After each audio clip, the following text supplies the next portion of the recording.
welcome to Ag PhD. I'm Brian Hefty. And I'm Darren Hefty. Thanks for joining us. You know, Brian, you got great weed control out here because you started with a right pre, but a lot of guys this year said, my pre didn't work as good, or I'm not really sold on the pre's. We're going to talk about how you can make those pre's work better and more consistently. And why you're going to need to use those pre's. Until we get some of the new soybean traits that are coming out, we're finding more and more farmers need to use those pre's. So we wanted to talk about the pre's, but we also wanted to get to what are the new soybean traits coming out, when are they coming out, and how are they going to help? I was going to say, even with the new soybean traits, the way these weeds are coming, Brian, we're going to need pre's for a long time. Like with our weed of the week, it could be tough to control regardless of what your situation is and regardless of what the trait is you have on your farm. But before we get to that weed of the week, here is our Farm Basics. Farm Basics is brought to you by the Liberty Link trait and Liberty herbicide from Bayer. The most reliable weed management solution, Liberty Link and Liberty herbicide are the link to efficient row crop production and sustainable weed management. I think it's interesting, Brian, when you go around the country, you see how everybody manages things different. I mean, there's a lot of different ways you can farm. You made the conscious decision to chop up your weed straw, this valuable weed straw, to chop it up and lay it on the ground and not take it off the field. Why? Right, to not bale it. And the reason why is fertilizer is expensive. Now, this is one of the most common questions we get. We get emails from farmers all across the country and really all across the world.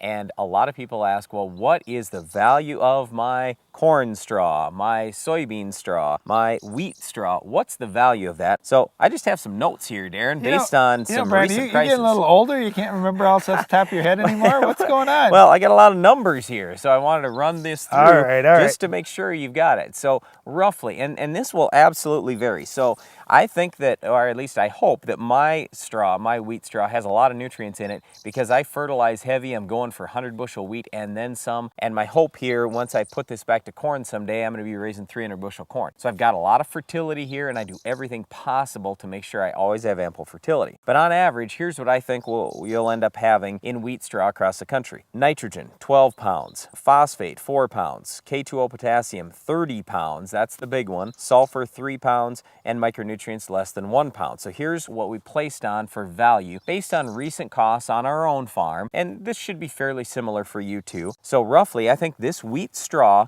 per ton of wheat straw, the nitrogen value in there is worth about $6.50. The phosphate, $2.50. The K2O potassium, $14.75. That's a lot. Sulfur, $2.75. Micronutrients, $1. And then a couple other things that you don't really give it credit for. Organic matter. Okay, when you take this off the field, you take all this organic material off the field, you're probably over time going to end up with slightly less organic matter. I just felt this was worth $10 a ton. And then baling costs, I just figured $15 a ton. So I add all that up, the nutrients, the organic matter, baling, that's $52.50 a ton. And I just thought, what am I really going to get out of my bales? Not a whole lot more than that. So I'll just leave it out in the field. Well, it's a lot of work, and then you've got all that equipment driving over the field again, where you're going to be packing things down some more. Why not spend that time and that energy getting a cover crop out here and getting the next crop growing rather than trying to get every last penny off the field now for something that's actually going to cost you a few cents next year for that 1 penny you got this year. But the whole thing is everybody's in a little different situation. So let's say we had livestock. Fortunately, Darren and I don't have to scoop manure anymore. We used to as that was kids. Fun, Brian. That was fun. It was. And we would always bale up the straw. We would use it as bedding for the hogs. And then what would we do with the straw, Darren? We'd put it right back out in the field. So if you're going to do that, that's a whole different deal than taking this off and having it never return. Well, that is a key. When we talk about taking any residue off, we hear the same talk with corn stalks. Some guys like to bale up corn stalks, haul them off. That's fine. Just bring the manure back. If you bring the manure back on that same ground, it's fantastic. You've done a great thing. You've taken this residue, you've run it through an animal, broken it down into a crop available form, and put back out in the field. It's the ideal way to do it. If you want to graze out in some stalks like that, that's a fantastic way to do it too. Okay, but it runs through the animal, you get great fertilizer for next year. Okay, but let's take the case where you do just take this straw, sell it off, and it never returns. I guess the whole point and where we're trying to go with this today is to make sure you understand you've just now lost some nitrogen, some phosphorus, some potassium, some sulfur, some micronutrients, and certainly organic material that could have helped your soil long long term. So you've got to figure out some way to replace those things, and it does cost some money. Okay, here's one more challenge, Brian. When you're gonna chop straw and try and spread it out in your field, you've got to spread it even as well. That's another thing that we run into with really any crop. It's not just wheat or grain specific. We're talking about soybeans, corn, everything on our farm. We've got to spread that residue even. Otherwise, next year, let's say we're going to go through with strip till or minimum till or no till. You've got those heavy mats of residue, and now you're going to try and put seed in there. First of all, you aren't going to get the seed placed just right. Second of all, if that residue blows over the top, then all of a sudden you're going to have trouble with emergence in certain areas of the field. So you have to make sure that you're being real careful to try and spread that residue even. Yeah, so even though it's months and months before we're going to plant corn or soybeans in this particular field right here, this wheat residue that's all bunched up right now, it could cause a problem next spring. So just make sure you're really watching that as you're going through your fields. Well, one thing you'll also have to be watching for is our weed of the week. Can you identify this week's weed? Micronutrients are not optional for plants, they are essential. TJ Micromix is a profit-proven management tool that ensures the availability of essential secondary and micronutrients. Formulated as a dry granule or liquid, TJ Micromix is plant available, easy to mix and apply. The synergistic fertilizer mix delivers consistent yield response on a variety of crops by complementing an NPK fertilizer program. Maximize yield on your farm this season. Call TJ Technologies or your fertilizer dealer and get your TJ Micromix today. Case IH set the standard for improving power and fuel economy with SCR technology, while others were still trying to decide what the standard was. Only efficient power from Case IH is proven in the field 10,000 times over. And you'll find it in all our high horsepower equipment, from tractors to combines to sprayers. The world of farming is changing. Will you be ready? I'm ready. To learn more about how you can be ready with a proven leader, visit caseih.com/efficientpower. If you want to take your farm to the next level, you have to go where the in-field research is being done. Hi, I'm Darren Hefty with Ag PhD TV. One of the field tours that Brian and I have enjoyed the most each summer is the North Central Research Station tour in Michigan. There are over 500 acres of replicated trials in corn, soybeans, wheat, and numerous other crops. You'll learn more about crop fertility in a few hours than most farmers will in a decade. Visit agriliquid.com for all the details, and maybe we'll see you there. Speed, strength, and efficiency make Capello corn heads a head above the rest. Built with polymer components that exceed industry standards, Capello corn heads continue to push the boundaries for maximizing grain retention while using less energy. Visit CapelloUSA.com and learn more about Capello's state-of-the-art chopping technology that cuts cleaner, allowing your horsepower to remain where it belongs, with your combine, so you can harvest faster in all weather conditions. Add to that an amazing folding feature, and it's clear to see why Capello is a head above the rest.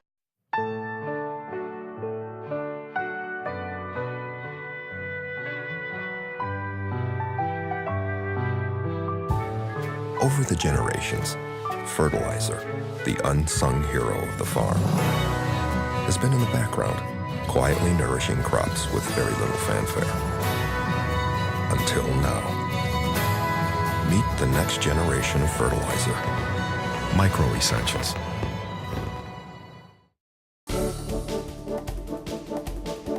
Well, 2012, Darren, has definitely been an interesting year. We've had more calls than ever about Roundup-resistant weeds. How are we going to stop them going into 2013? Well, nobody likes to hear my strategy, Brian, but my strategy is you got to hit them about 4 times. If you hit them about 4 times with different things, you will actually kill them. And you say, well, wait a minute, I'm not going to drive through my field 4 times. Yeah, you are. You're going to go out there before the crop is even planted. Using pre-emerge or pre-plant incorporated type products, it's a fantastic way to control a lot of those weeds that are tough for Roundup to kill. Yep, but here's the whole thing. A lot of times in the spring, we get anxious as farmers. We want to get the crop in the ground. Okay, things are finally fit, and we say, we gotta go, I gotta get this crop in the ground, because I know that early planting makes me money. So put the crop in, and that's when my phone starts ringing. Guys say, well, my crop's all in, now what do I do? I say, okay, well, what did you do before you planted the crop? Well, nothing, because I planted the crop first. Well, I understand getting excited about planting, and you know what? It makes a lot of sense to try and get your crop in when things are fit. Hey, it's time to go. I agree with that 100%. Yep. The problem is about 2 weeks before that is when you should have been putting on your pre's. When you have some days that, hey, you know what? It's a pretty nice day out, but it's still not April yet. I can't be planting my corn yet in my part of the world. Well, that's the time you put those pre's out. Get them out there. Give them some time to get some moisture and get them down into the ground and get them working for you. So the reason why we're talking about this today, even though it's months and months away, is you've got to plan ahead and you've got to have it in your mind that, hey, no matter what, I'm going to get that pre-emerge herbicide on. Because I can tell you right now, the farmers that had the pre's on, they didn't have nearly the problem with Roundup resistant weeds than the farmers that didn't get the pre on. So you've got to be thinking about this ahead. This might mean buying an extra sprayer. This might mean hiring somebody else on the farm. This might mean training your brother on how to actually run a sprayer or something like that. So you've got to plan ahead. Here's the thing, Brian, and I don't care how fast you want to run your planter. I can run a sprayer a lot faster than that. And you can spray so many acres in a day. It's crazy, especially when you're talking about, hey, nothing's up. We're just talking about spraying on bare dirt or just a few weeds out there. There's no crop, so we don't have to worry about a lot of the things that we worry about in crop, about getting the timing just right. You can be out there spraying, on most days when you're putting those pre's out there. Yep, but here's the thing. If you're in conventional till, which more than half the farmers in our country are, you should be putting this stuff on when you're going out field cultivating. Probably not disking, but field cultivating or doing some light tillage in the spring. And that means you need to get saddle tanks for your tractor. That means you've got to set your field cultivator, or whatever it is you're using for a tillage tool, you got to set that up with what we call a disc kit. It's got to have spray nozzles on there. You've got to get prepared. You can do two jobs at once. Right, so when you're going around to all these farm shows this summer, we want you looking at equipment and looking at, okay, how can I best do this for my farm? What do I need for spray controls for that particular tractor? And all these things, you gotta plan ahead and get ready to go and have that all mapped out for, hey, this is the way it's gonna work on my farm this coming spring. All right. We're gonna talk about new soybean traits in a little bit, Brian, but I'm just gonna tell you right now, if you're counting on a trait to solve all these problems for you, forget it. You're absolutely wrong. I've been looking at all the new traits that are coming for corn, for soybeans, for years. I mean, we're able to see stuff that's 5 or 10 years down the road because they've already got it out in plots doing the research work on it. Nothing out there is going to be as good an answer as what Roundup Ready was for our crop production. But even if it was, Darren, there are no new traits coming in 2013 that I know of for soybeans. Could there be something for corn? Yes. But is it going to be anything dramatic? No. So the point is, Roundup resistant weeds are spreading, and they're spreading quickly across the country. Even in the Dakotas now, in Minnesota, this far north, we're seeing lots of Roundup resistant weeds everywhere. So here are the best ways, in our opinion, to get great control out of your pre-emerge herbicide. Number one is do light tillage. So you either spray it on first or put it on right with the field cultivator early in the spring. If you lightly incorporate it, now your chemistry is in the ground where it needs to be, and it takes a lot less soil moisture to get active. Number two, if you can't do that, I'd spray early, 2 to 4 weeks prior to planting. That allows you to get more rain on that pre-emerge herbicide. Number three, and the one that I don't like that well, is spraying after I've planted the crop. The reason why I don't like it that well is now you've got to have rain to get it into the ground, you got to have more moisture to get it into the plant, and it just takes a lot of rainfall. Well, you might get that, but if you're in a drier area of the country, you might not. And we want you to get the best control out of your pre-emerge herbicide every time, not just some of the time. Well, okay, here's some great advice that I heard this year. I was touring at North Carolina State University's Roundup resistant weed plots, and we were looking at some of the new technologies that are coming. And one of the guys there said, you know what we have to do? The only way we can make this system work is we have to plant into an activated residual herbicide field. So we have to have a field where we know for sure that we've got the pre on and we've had at least a ½ inch or an inch of rain to try and get that stuff down in the soil and get it working. If we haven't had any rain yet and we have the pre out, we aren't going to plant yet. We're going to wait till we get a rain, then we're going to plant. And I thought that was pretty interesting because a lot of guys have just been taking a chance and saying, you know what, it's time to go. I'll just plant and worry about weeds later. You just can't do that if you're in an area that has a lot of Roundup resistant weeds. Well, I guess my final point with all this pre-emerge herbicide thing is the pre-emerge herbicide works a lot better if you've got everything down to ground zero. I mean, you've got everything burned down ahead of time. So what I'm saying is for all of you who are in strip till and no till, you put this pre on. Well, a lot of the pre's don't have burn down activity. You've got to make sure that you've got all the weeds that are already up completely under control as well. So don't forget about the burn down besides the residual. We're talking about all these weeds, Brian, but what if you've got our weed of the week? Can you identify this week's weed? For lower costs and higher production, Mandako leads with versatility unmatched. Twister is the vertical tillage unit for no-till as well as conventional tillage. Twister's ease of maintenance is forgiving in rocks and has contour conformity equaling zero downtime. Our hydraulically adjusted coulter angles make residue management easier and less costly. Spring or fall, the Mandaco Twister vertical tillage unit is the new leader. See your Mandaco dealer. Visit northcountrymarketing.biz or call 877-915-8790.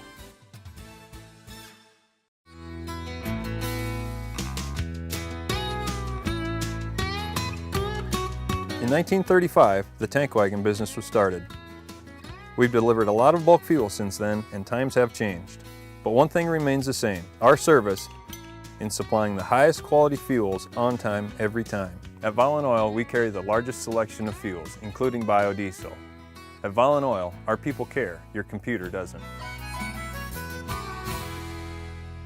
Just announced from Case IH and Titan Machinery. No payments or interest until January 2014 on most used combines model year 2003 and newer. This deal includes any 2003 or newer header purchased with the combine. Titan Machinery has the largest selection of quality pre-owned combines anywhere. Check out our website at titanmachinery.com and ask your rep about no payments or interest until 2014. Some restrictions apply. Offer ends August 31st.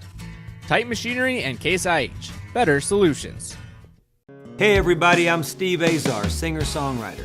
Really happy that Brad Swinson and Swinson Investments asked me to write the song American Farmer. American Farmer. I've had the pleasure of getting to know the fine folks at Swinson. And I gotta ask you, do you know what would happen to your farm if something happened to you? Swinson's works with farmers, lawyers, and their advisors to put together the best estate plan. Hey, you work hard for your farm. They work hard to help you keep it. Back in 1966, Advanced Drainage Systems, Inc. was the first company to start manufacturing plastic agricultural drainage pipe in the United States. And today, ADS continues our leadership with superior pipe production and service capabilities. Our roots are firmly entrenched in the agriculture industry, and we're committed to helping farmers grow their business. With 54 manufacturing plants and 24 distribution yards throughout the world, you can count on ADS and our green striped pipe to be there when you need us. Advanced Drainage Systems, the green striped pipe you can count on. We've been talking about Roundup-resistant weeds a little bit on the show today. And you know, a lot of farmers, Darren, that I'm talking to say, I'm not too worried about this Roundup resistance thing because we've got 2,4-D soybeans that are coming out, and Banville tolerant soybeans that are coming out, and HPPD tolerant soybeans that are coming out. I'll be fine. Well, you know what, Brian? I think those guys are nuts, and I think you're a little bit nuts too. I mean, let's be honest here. I mean, nothing's going to be easy anymore. We went through 20 years of, wow, this is so easy. I just go out and spray Roundup, and you know what? If I missed my spray window because I went fishing for the week, no big deal. The weeds are big now. I'll just spray a little bit more Roundup. We don't have those options anymore. I mean, you don't have those options with Liberty crops, and Liberty Link crops are fantastic. And you know what? Yeah, we've got some of these new traits coming out, and that's great and everything, Brian, but they aren't going to kill 3-foot tall weeds. They aren't the products that Roundup once was. We've got to have a whole program, and we've got to manage that crop all the way through. Yeah, but I don't think that program is that difficult. You put a pre down, you follow with one of these new, well, I shouldn't even say new products, one of these old products on the new trait, and you're going to be just fine. I disagree with that 100%. I've seen a lot of these plots in the Mid-South and even out in North Carolina. I was just in North Carolina, Brian, and I saw those plots. They put a full rate of a pre down. They came back timely and sprayed 2 to 4 inch tall weeds with one of these new products, and they did an okay job. With the new product and Roundup? With a new product and Roundup, or a new product and Liberty, and they did a great job on what was there, and 2 days later there are more weeds coming. So we really have to be watching this. And I realize, but the point is we killed all the weeds that were there, and that's all that we can ask, because these products don't have a lot of residual. Right. But let's get into what these new soybean traits are. So first of all, BASF and Monsanto have been working together on dicamba tolerant soybeans. Basically what they're going to do is they're going to put the old Clarity together with a polymer that should reduce the drift and supposed to reduce volatility. I question whether or not it's actually going to do that, but the point is now you're going to be able to spray dicamba or Banville, Clarity, that type of thing, right over the top of soybeans. Banville and Roundup together, Darren, that is lethal. Well, it's pretty good, but you got to keep in mind, if you have a Roundup-resistant weed, now all you're going out there with is Banville. So you're going with one mode of action, one product on it, and you know what? It does a nice job. Banville or dicamba is a nice product, but it's not unbelievably great. Now, I'm not trying to dismiss the trait. Do I think the trait's going to be good? Hey, I want to use it on every single acre. Don't get me wrong here. I think it's going to be a great help. I'm just saying, don't think, well, I don't know if I have to use that pre. It's just some water hemp that's resistant. I can kill it with Banville. Well, that's nice, but you're still going to need a residual, Brian. You are going to need a residual, but it's going to be a fantastic product when it comes out. The other thing that they're going to talk to you about is that Banville does have some residual, and that is true. You are going to get a little bit of residual out of the Banville, probably what, a week or 10 days maybe? Don't count on lots of residual. Our dad always used to say, you have residual till the first rain. So if it rains the next day, he would say, Banville residual, gone, done, forget about it. And I think that's probably true. And it's not a whole lot different with 2,4-D. Now, the dicamba trait, we're expecting 2014, a very small launch in soybeans. 2015, a much bigger launch in soybeans. The year after that, we're expecting the 2,4-D trait or enlist trait to come out from Dow. We're also very excited about that, especially because the new 2,4-D that they have developed, the 2,4-D choline, is absolutely going to have less drift and less volatility than what the old 2,4-D is. And quite honestly, Darren, I'm excited about that new 2,4-D for all the counties, all the townships, all across the country. They should use that stuff so it doesn't drift over and kill my crop. Well, I think they will, Brian. I mean, there's certainly going to be a premium in the price because now not only do you have the great weed control that we've seen from 2,4-D for years and years, but if you could take away some of that drift and volatility, that's awesome. And a lot of their trials, they've been planting some susceptible cotton just 30 inches over from where they're spraying this 2,4-D choline. And if they can do that and not kill that cotton, that's pretty fantastic because cotton really cannot take 2,4-D drift at all. Now, the third trait that hasn't been talked about nearly as much as the dicamba or 2,4-D traits is the HPPD trait. And the HPPD products would be things like Balance, Callisto, Loudus, Impact. You could actually use that type of chemistry in your soybeans. That would come out probably in 2015 or 2016. We're excited about that one too. It's going to be nice to have all these new tools. Again, these individual tools aren't going to solve your problem entirely, most likely. You've got to use that as part of a planned program, but still, it's nice to have all those tools. Hopefully, you'll get the chance to at least try them on your farm. And if you do try those, are they going to help you out with our Weed of the Week? I don't think so. We'll tell you what will coming up next. Hefty Seed Company is proud to sponsor today's Weed of the Week. At Hefty's, you'll always get a great price and solid agronomy information. We're Hefty's, and we're big on the farm.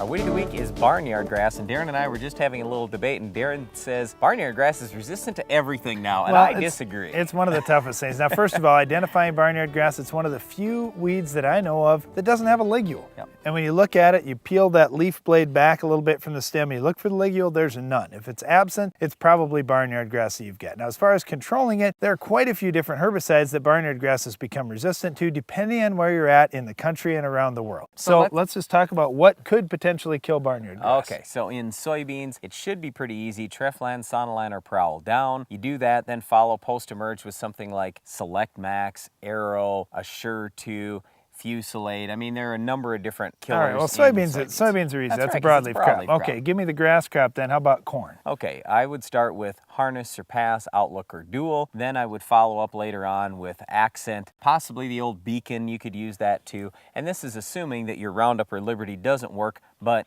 on our farm, Roundup and Liberty both will control barnyardgrass. Okay, well, how about wheat? We don't seem to have too much problem with it there. No, and the reason why is because wheat gets up early and chokes out a lot of grasses that are out there. If you do happen to have barnyardgrass, I would start with Prepare, Pre-emerge, Post-emerge. Axial's my favorite choice, but you could go Discover, Puma, something like that. Okay, well, that sounds pretty easy, Brian. Well, that's it for our Weed of the Week barnyardgrass, but there's more Ag PhD to come after this. Iron Talk is brought to you by Case IH. The world of farming is changing. From the power and versatility of Steiger and Magnum tractors to the legendary reliability of axial flow combines, Case IH can help you be ready. To learn more, visit caseih.com/be ready. Spring tillage killed my crop. I heard that from a number of farmers this spring. The fields that were tilled in the spring, especially deep tilled, burned up first in the drought. I'll share a couple of solutions in today's Iron Talk. Spring tillage can be a good thing if you have standing weeds to wipe out. Since no annual weeds are resistant to iron, it's also nice to fluff up the soil if it's been too wet, and to make a nice seed bed if the field is very uneven or rough on the surface. There are two big problems with spring tillage though. It's easy to create season-long compaction issues if soils are even a little bit wet. And secondly, if things are dry, you release a good amount of moisture from the soil. Some estimate an inch of moisture for every tillage pass you make, especially if it's deep till. We've gone to fall strip tillage followed by a spring burn down herbicide application on our farm. By tilling only the small area where seeds will be planted next spring, you manage the residue, place nutrients, and prepare the seed bed all in a single trip across the field, leaving valuable organic material on the surface to protect the soil and conserve moisture. If full-scale tillage is needed, doing it in the fall is your best bet too. There's less compaction and it leaves more time to rebuild your soil moisture supply before your crop is up next spring. That's all for today's Iron Talk, and now back to the show. Why do more farmers choose Genuity VT Double Pro Rib Complete Corn Blend? For maximum yield protection. With two powerful ways to control above-ground insects like corn earworm, corn borer, and fall armyworm. Plus convenient refuge in a bag with 95% traded seed and 5% refuge seed. That's simplicity. That's Genuity VT Double Pro Rib Complete Corn, the #1 choice of farmers. Everything is better to the power of Nutrisphere N. Proven to shield against leaching, volatilization, and denitrification, Nutrisphere N Nitrogen Fertilizer Manager helps you maximize the efficiency of your nitrogen applications.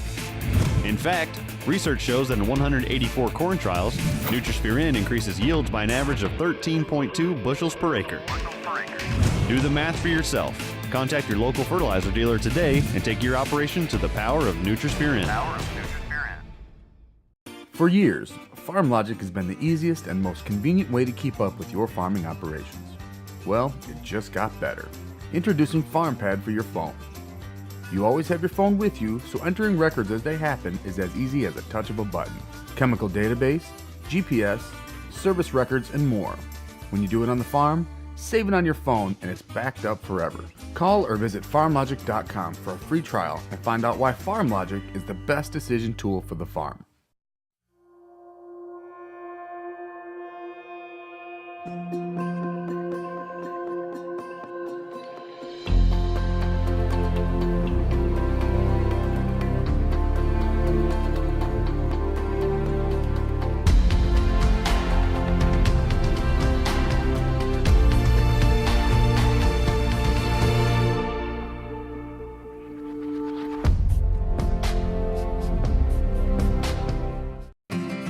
Case IH set the standard for improving power and fuel economy with SCR technology, while others were still trying to decide what the standard was. Only efficient power from Case IH is proven in the field 10,000 times over. And you'll find it in all our high horsepower equipment, from tractors to combines to sprayers. The world of farming is changing. Will you be ready? I'm ready. To learn more about how you can be ready with the proven leader, visit caseih.com/efficientpower. Speed, strength, and efficiency make Capello corn heads a head above the rest. Built with polymer components that exceed industry standards, Capello corn heads continue to push the boundaries for maximizing grain retention while using less energy. Visit CapelloUSA.com and learn more about Capello's state-of-the-art chopping technology that cuts cleaner, allowing your horsepower to remain where it belongs, with your combine, so you can harvest faster in all weather conditions. Add to that an amazing folding feature, and it's clear to see why Capello is a head above the rest. Closed captioning for Ag PhD is sponsored by Norwood Sales. Introducing the all-new Backsaver Swing Hopper Auger Mover. Backsavers have interchangeable parts which allows you easy access to move or swing your augers to fit your harvesting needs. Get yours today at Norwood Sales. That's all the time we have for today's show, but be sure to join us again next time for another Weed of the Week, Iron Talk, Farm Basics, and a whole lot more. I'm Brian Hefty. And I'm Darren Hefty. Thanks for watching Ag PhD. Can you increase your field's topsoil layer by reducing tillage, planting high residue crops, utilizing cover crops, and adding manure to the soil? Topsoil can be rebuilt. For more information, visit the Responsible Nutrient Management Foundation at rnmf.org.